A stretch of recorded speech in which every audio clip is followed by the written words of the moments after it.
Back in the saddle today, ladies and gentlemen, after a wild weekend in Baltimore, Maryland, where over 2,200 people showed up at a live longevity event featuring the one and the only Dr. Joel Wallach, celebrating his 40-year message of 90 for life.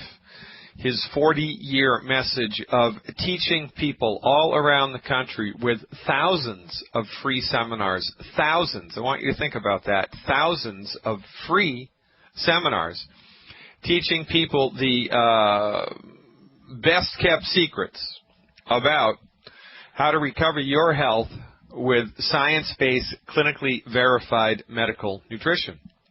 This was a fantastic event in Baltimore.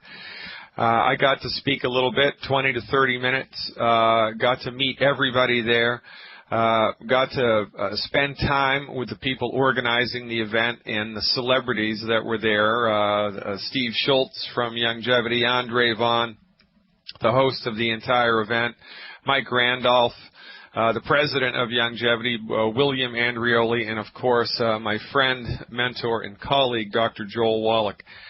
And it was just a fantastic time, and the take-home message for me, every time I give an event like this, every time I attend an event like this, I'm privileged to be one of the speakers at an event like this. The thing that strikes home the most, my take-home message, the big take-home message here for me, is the incredible amount of suffering that's going on in the world.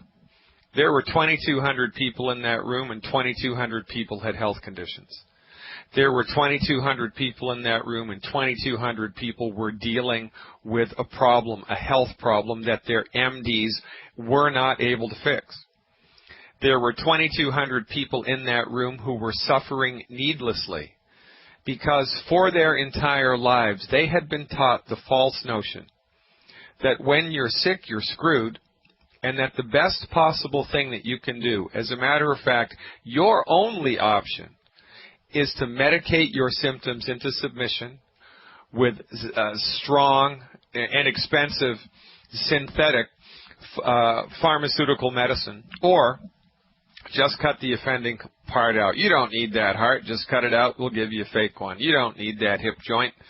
Let's just cut it out. We'll give you the newest and latest titanium hip. You don't need that appendix. You don't need that gallbladder. You don't need those breasts. Let's cut them out. You know, this is what we have been exposed to in the last 100 years. And when you tell a lie long enough, everybody accepts it as the truth. Years ago, everybody was convinced that childhood labor was a valid economic necessity, and after that it was, well, you know, women aren't smart enough to vote. And of course, the entire backbone of this country, the very infrastructure of this country was built on slavery, hundreds of years of slavery. Everybody just accepted that lie for hundreds of years. Of course, it's hard not to accept a lie like that. When you raise your voice against it, you're shot or you're hung or you're burned at the stake. My point here is, it is human nature to become enrolled in a cultural myth. Every culture experiences them. They're just part of the fabric of society. Cultural myths are accepted beliefs that everybody in that culture just agrees to believe in for no other reason than the fact that everybody believes in it. So everybody believes that MDs own medicine because that's the lie that we've been told for the last 100 years. And we've been told this lie on purpose. We have been told this lie on purpose. And furthermore, the people telling us this lie have gone out of their way to denigrate every other type of medicine. The American Medical Association was convicted in 1987 in a federal court of promoting a 10-year slander campaign against the chiropractors. They were ordered by a federal judge to pay the Chiropractic Association of America $25 million in damages. As a naturopathic physician in the city of Seattle, Washington, I can prescribe drugs, deliver babies, perform minor surgery, order any diagnostic test that I want, legally call myself a physician, work in hospitals. It's all paid for by insurance. And if I was to do exactly the same thing in Chicago, I'd be thrown in jail for a year and fined $5,000 for practicing medicine without a license. If you think we have a free medical market in the United States, you're wrong. You've got your head in the sand. I don't know what Kool-Aid you're drinking, but you better stop it. We do not have a free medical market here. We haven't had a free medical market in the United States since the 1920s, since before. I'm going to call it, the 19th century, the 1800s. It just hasn't existed. The MDs have completely co-opted, monopolized the medical field for the last 100 years to such a remarkable extent. I mean, you got to give credit where credit is due. They did a fantastic job at tipping the scales. They have done such a good job that they even co-opted the term medicine, right? That's what the initials MD mean, medical doctor. Well, MDs aren't taught medicine. Nobody's taught medicine. Medicine's like dogs. There's a lot of different types of dogs. There's no one dog that's all breeds of dogs. That's called a mutt, right? MDs are trained in one small subset of medicine. It's referred to as allopathic reductionism. I'm trained in another subset. It's called naturopathic holism. There's chiropractic medicine. There's Ayurvedic medicine. There's traditional Chinese medicine. There are a number of different types of medicine. The type of medicine that MDs are trained in is not medicine. It's allopathic medicine. But their skill at monopolizing the industry was so great that they even co-opted the term medical doctor, MD, medical doctor, right? Medical deity.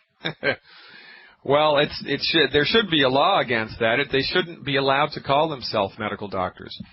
They should be legally responsible to call themselves allopathic doctors, ADs, because that's what they are. I'm a naturopathic doctor. They're allopathic doctors. They're not medical doctors. Nobody is. There's no one individual, no one medical profession that owns medicine. It's a ridiculous notion. But it has been fed to us in such a great degree for the last 100 years that we have come to automatically believe that MDs practice medicine and everybody else is alternative, right? Well, guess what? I'm not alternative. I'm not an alternative doctor. I'm a naturopathic doctor. My Great Dane isn't an alternative dog. It's a Great Dane, right? That's like saying, oh, the only dog in the world that can call itself a dog is a golden retriever, and every other dog is an alternative dog. Well, that's nonsense. The only hamburger joint that can call itself a hamburger joint is McDonald's, and everybody else is an alternative fast food hamburger joint. That's ridiculous.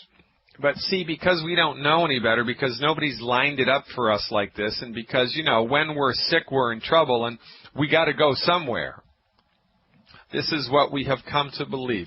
We have come to believe in the myth of the MD Emperor. The myth of the MD Emperor. That's what I entitled my first book, The MD Emperor Has No Clothes. Right? Remember that story from Hans Christian Andersen, the Emperor's New Clothes? Hucksters come into the kingdom and they convince the king that they have this special invisible thread that only really, really smart people can see. Only really smart people can see this invisible thread, and they do such a good job at convincing the king that they have invisible thread. The king doesn't want to admit he can't see the thread, because if he did that, he would be admitting he wasn't smart. So everybody in the court, everybody in the king's court says, oh, that's the most beautiful thread I've ever seen. And the hucksters go about making a robe out of this invisible thread that the king pays them lots and lots of gold for, and then they escape town in the middle of the night. And the king is showing off his brand new robes made from this invisible thread that only really smart people can see. He's showing off his robes in a procession down the main street of town, and of course he's buck naked. And everybody in the crowd is going, oh, those are the most remarkable clothes I've ever seen. Oh, aren't the king's robes beautiful? And then a little child peeks out from behind his mother's skirts and says, Mommy, why is that man naked? And then a murmur goes through the crowd. Oh, my God, the king's naked. The king's not wearing any clothes. Well, guess what? The MD Emperor in the United States has no clothes. Your medical doctor does not own medicine. And as a matter of fact, the type of medicine that your MD is trained in is so unbelievably poor in its ability to help people recover their health when they're suffering from a chronic illness. Your MD is the cause of the healthcare crisis in the United States.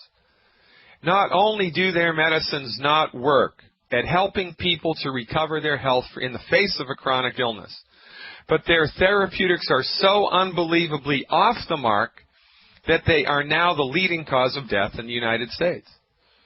MDs are responsible for the deaths of more people than cancer.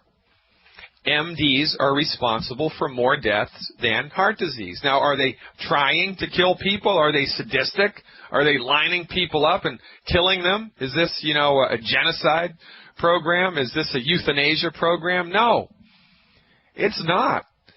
But when you deliver a synthetic pharmaceutical medicine, the intention of which is to outwit, overpower, and control the metabolism of the human body. When you deliver a biochemical like that into the incredibly complex, holistic, magnificent manifestation of you, you're going to screw something up.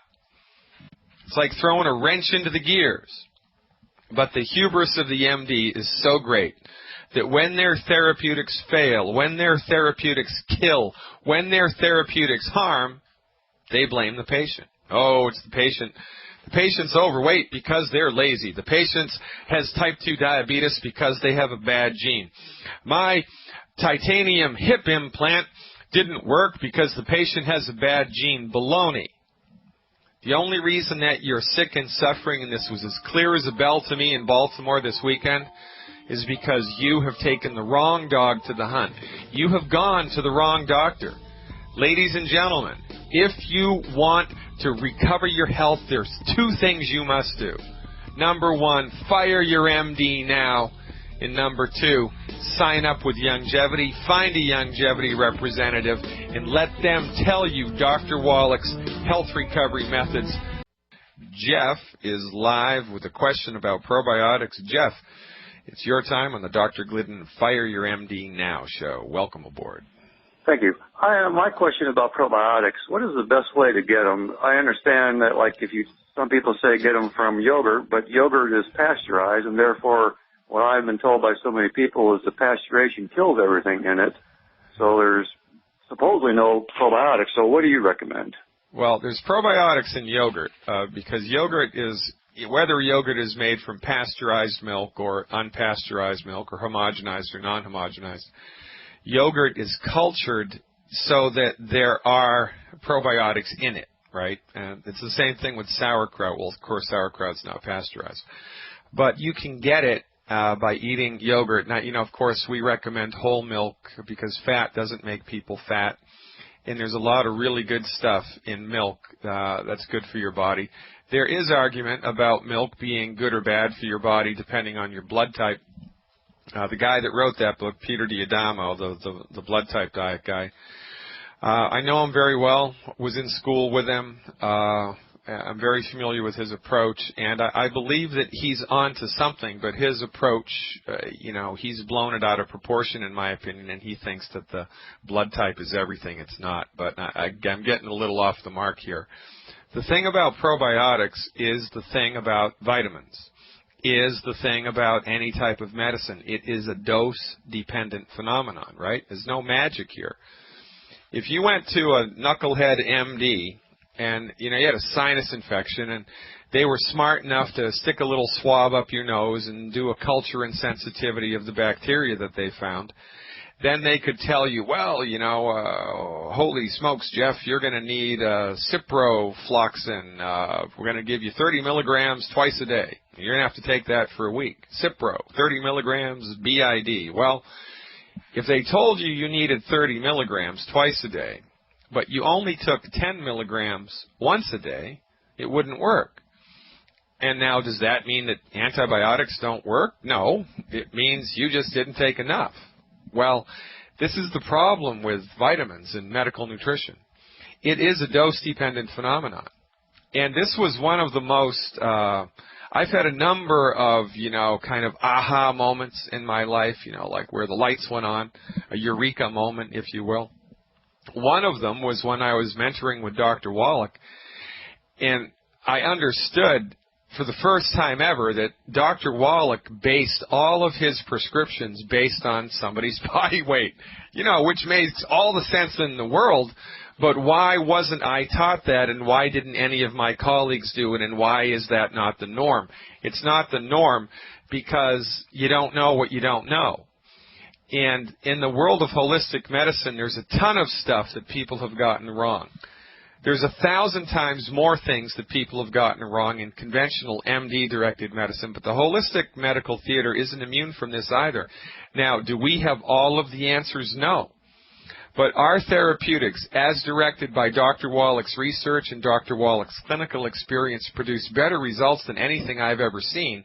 And I've seen just about everything in holistic medicine over the last 2 decades. I'm one of the most open-minded physicians you are ever going to meet. I've tried everything. But my point is, Dr. Wallach's therapeutics create more positive change, generate more outcomes, noticeable, measurable outcomes in people's health than anything I've ever seen. One of the reasons is because he doses, and now I dose, and everybody that's a member of Longevity recommends dosages appropriate for somebody's body weight. It's no different with probiotics. So if you're attempting to produce a physiological change, a difference in your body's metabolism, in your body's health, by using a probiotic, then it makes much more sense to use a concentrated probiotic that you can purchase from, a good vitamin manufacturer. You're going to get way more times bang for your buck, way more bang for your buck using an encapsulated probiotic than you can by eating the best yogurt in the world. And to add one more little clinical pearl here, the single best time to take a probiotic in order to get all of its results is immediately before bed. So I recommend probiotics. You get a bottle of probiotics and use it for 1 month, a couple capsules before bed, for 1 month, 4 weeks, 4 times a year when the seasons change, the equinoxes and the solstices. That's a good prescription for health. We're pulling back the curtain on the insanity which exists in the medical marketplace because it is gigantic. We're rolling it back, showing you science-based, clinically verified alternatives to drugs and surgery, therapeutics that you can avail yourself of right now, immediately, because for goodness sake, the only reason that we're suffering in this country, the only reason that our health is going to hell in a handbasket is because we've gone to the wrong doctor. We've taken the wrong dog to the hunt. Now, if you're trying to call me today or any other day and you can't get through, or you would like to talk to one of my associates a little more in-depth to get a heads up on the longevity business opportunity, which is a remarkable thing, and or a heads up on a particular health recovery protocol, give them a call, my friendly associates, 855-347-3696. I can't say friendly enough because they really are, and they're really knowledgeable. I've handpicked these people out of hundreds. The people that you're going to talk to on the phone know their stuff. That number is 855-347-3696, 855-347-3696. That's the same number to call, by the way, to schedule an appointment with me if you'd like to hire me for a private consultation. I take 100 new patients every year. That's all I have time for. My docket's filling up also, so if you're interested in a private consultation with me, please visit the website, fireyourmdnow.com, fireyourmdnow.com. Check out the information there. Give my associates a call. They can help you to the degree that you need to be helped. And right now we're going right back to the phones. That number, 866-582-9933. Mac is on the line with a question about legumes. Hello, Mac. You're live with Dr. Glidden. Yeah, I caught part of a rebroadcast where you talked about legumes and some other things absorb minerals, and you should wait after you take your minerals, or you should wait a while after you eat beans to take the minerals. Yeah, the culprit, the biochemical culprit there is called a phytate. Phytate, a phytate. And it's a problem. We don't talk about this enough. You know, we've been harping on the gluten-free thing for such a long time that it's easy to kind of have the phytate thing get lost in the dust. And the thing about phytates is that they bind to minerals. That's what they do. So if you're eating a legume or a nut, you know, if you're having, alfalfa or clover or beans or peas or lentils or carob soy or peanuts with your minerals. So if you're, drinking down your minerals or swallowing your mineral supplements, and this is specifically the minerals, not the vitamins, not the amino acids, not the essential fatty acids, it's the minerals, the things like calcium and phosphorus and magnesium, right? If you're washing down your peanut butter cracker, gluten-free peanut butter cracker, or, the celery that has peanut butter put on it, or your rice and beans, if you're of Hispanic descent, because rice and beans, it's a major staple of the Hispanic diet. If you're taking your mineral supplement, when you eat that stuff, you're not going to absorb the minerals, or you're going to absorb less of them, right? So in order to optimize your supplementation, there's two things that we recommend. Number one, you get on board with the good food, bad food diet, which basically means there are 10 foods that you have to stop eating. 4 of those foods are wheat, barley, rye, and oats. They are the gluten-containing foods, and gluten inhibits your body's ability to absorb anything, because it destroys the tissue in the intestinal tract that absorbs stuff. Well, that's not a good thing to do, so we have to stop eating gluten, plus 6 other bad foods.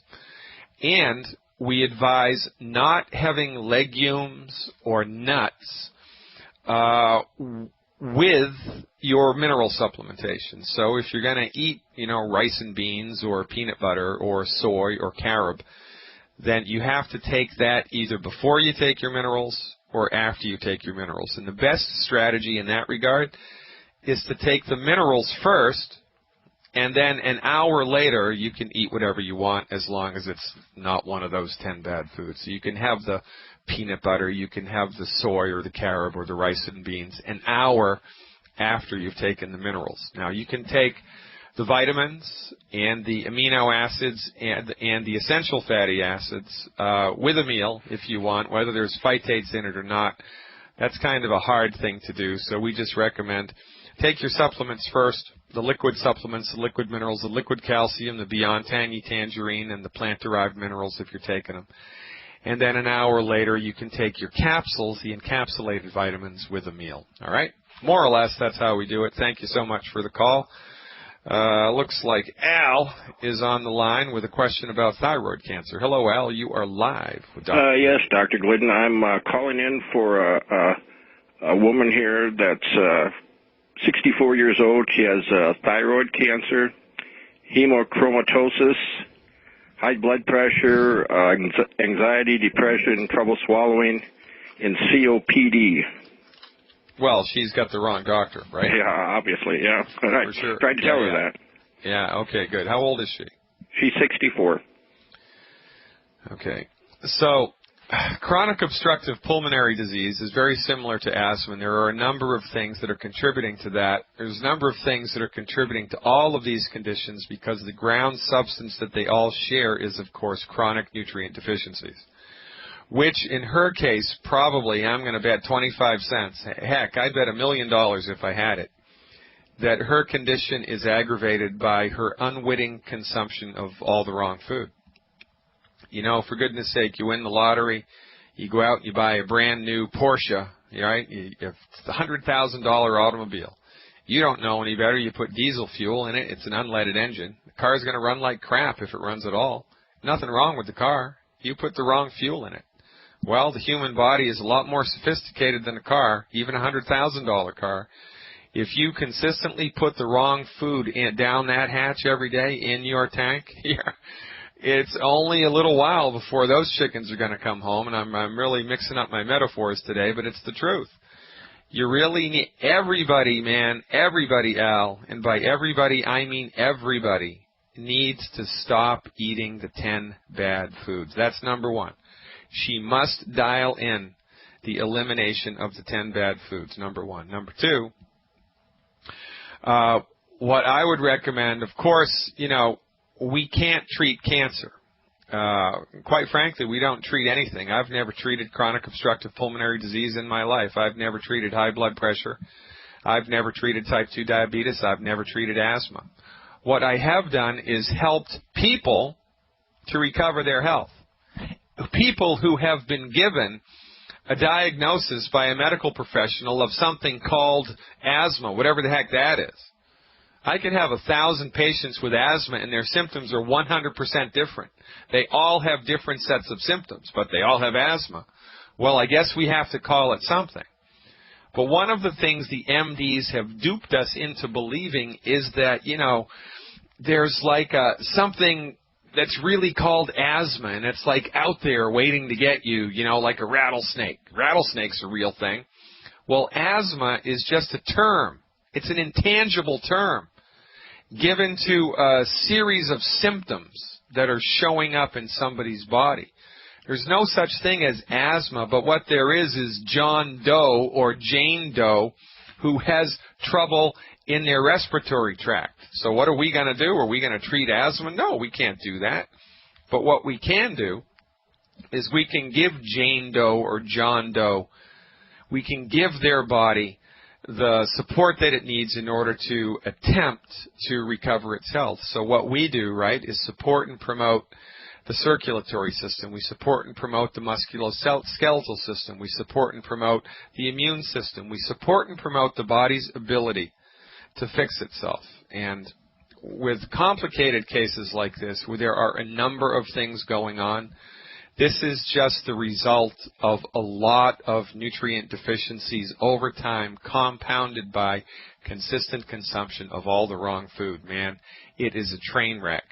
And the only reason this woman is suffering is because she trusted the wrong people for medical advice. And even though her health continues to fail, she continues to go back to them, which is a testimony to how far down the rabbit hole we have gone in our unquestioning allegiance to modern American medicine. It is astounding to me that people will come into my office, they've got 5, 6, 7 different things wrong with them, they're on 10 different prescription medications, they've been going to MDs for 30 years. 30 years, they've just gone back to the same dry well. 30 years. Why? Because we don't know there's a difference, and because the MDs have been telling everybody that I'm a quack. Quite frankly, I ain't taking it anymore. I am mad as hell, and I'm not going to take it anymore. That's why we give lectures all over the place now. That's why we give webinars all the time. Tomorrow night, by the way, ladies and gentlemen, Introduction to Longevity webinar on my website, fireyourmdnow.com. Check it out. It'll change your life. Now, so what I would do with this woman is a comprehensive overhaul. The recommendation here, Al, is going to be 1 Healthy Start Pack per 100 pounds of body weight per month, 1 bottle of plant minerals per 100 pounds of body weight per month, 1 bottle of selenium per 50 pounds of body weight per month, 1 bottle of D-Stress, D like David, stress, per 150 pounds of body weight per month, the elimination of the 10 bad foods, and extra calcium. I'm going to give 1 extra bottle of calcium. My favorite is something called Cal Toddy. That's different than the calcium that's in the Healthy Start Pack. So, you're going to give her the Healthy Start Pack calcium, whatever it is for her body weight, and then for a couple of months, you're going to tack on 1 extra bottle of Cal Toddy, which is another type of liquid calcium. Anxiety and panic attacks most often are related to calcium deficiencies. Chronic obstructive pulmonary disease most often is related to essential fatty acid deficiencies and an egregious lack of antioxidants in the human body. The selenium will go a long way towards upping the ante with her antioxidants. And the last thing that we can do here is the Ultimate Daily Capsules. 1 bottle of Ultimate Daily Capsules per 200 pounds of body weight per month.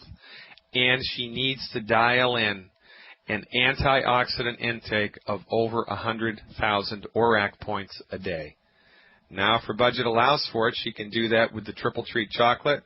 She's already going to be getting some ORAC from the supplements that she's taking, and she can educate herself about the ORAC value of different foods. So by switching from coffee to green tea, by switching from bananas to blueberries, by adding cinnamon and curry powder and walnuts into her diet, she can remarkably increase her antioxidant ability, the level of antioxidants in her body. And if she does all of these things for 6 months, she's going to need to give us 6 months in this regard, she's going to notice slow and steady progressive improvement. And that, my friend, is where it's at. We're going right now to Martina, who has a question about thrombocytosis. Martina, you are live with Dr. Glidden. I'm sorry, I couldn't hear you. Hello, Martina. Are you there? Yes, yes. All right. So somebody's got thrombocytosis? Yes, I do. I was diagnosed with it about 3 months ago, and the medication they've given me made me so sick. I stopped taking it. Okay, so I'm going to stop you right there. Is it primary or reactive? Primary or secondary? Did they tell you? They didn't tell me. Well, so this is the thing. One of the things that ticks me off, not only do the MDs have their philosophy of treatment completely wrong, but they're just incompetent. They're just incompetent. I cannot tell you how much incompetence I've witnessed in just the simple diagnosis of something. There are 2 types of thrombocytosis. And by the way, ladies and gentlemen, thrombocytosis is the presence of a type of cell in the body. It's a blood cell called a platelet.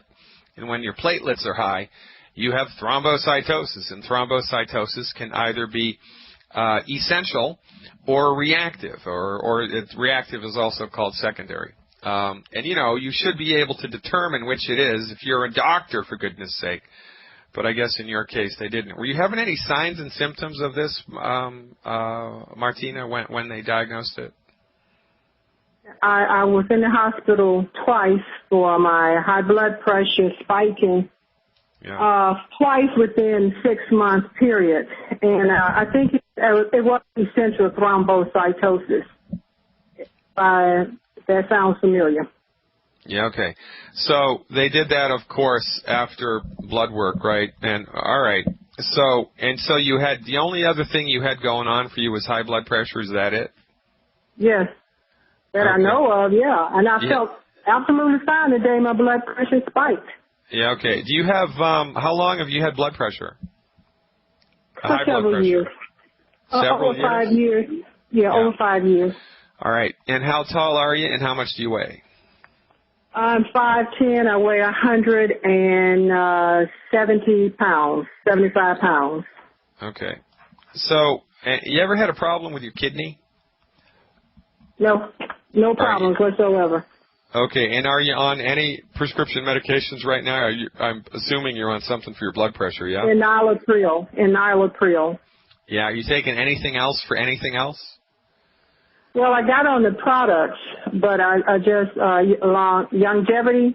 Yeah, but are you taking heartburn medicine or Tums or any arthritic medicine, anything else? No. Okay.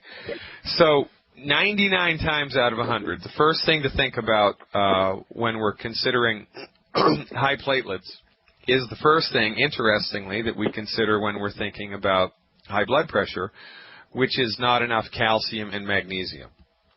So, at 170 pounds, I want you to be taking 2 bottles of the liquid calcium a month.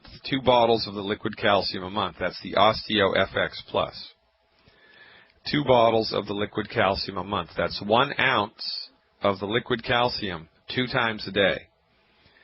And that is absorbed better. It's a really great supplement, but you can up the ante even more if you mix it in a little bit of orange juice. So put 1 ounce and 2 to 3 to 4 ounces of orange juice and just chug it down twice a day.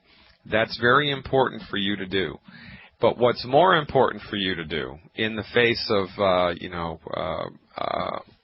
thrombocytosis is you have to be gluten-free. Have you dialed in the elimination of those 10 bad foods yet? You still there, Martina? Gluten-free. Yeah, yes. There's 10 foods that you need to stop eating, right? No wheat, no barley, no rye, no oats. Have you done that? Some of it, I don't know exactly what the full part is. 10. Okay, so you need to really bring yourself up to speed with that, okay? So what that means is nothing made from flour. No bread, no pasta, no cookie, no crackers, no Pop-Tarts, no pizza, unless it's, of course, gluten-free. So you really have to educate yourself, Martina, about what foods contain gluten. Stop eating them. Also stop eating fried food, right? Oil in a bottle. And there's 4 other foods we don't want you even to look at. But initially what I want you to do is increase your calcium intake and dial in those 10 bad foods. Ladies and gentlemen, I'm Dr. Peter Glidden. We're all out of time, regretfully. I'll see you tomorrow at 4 o'clock Central.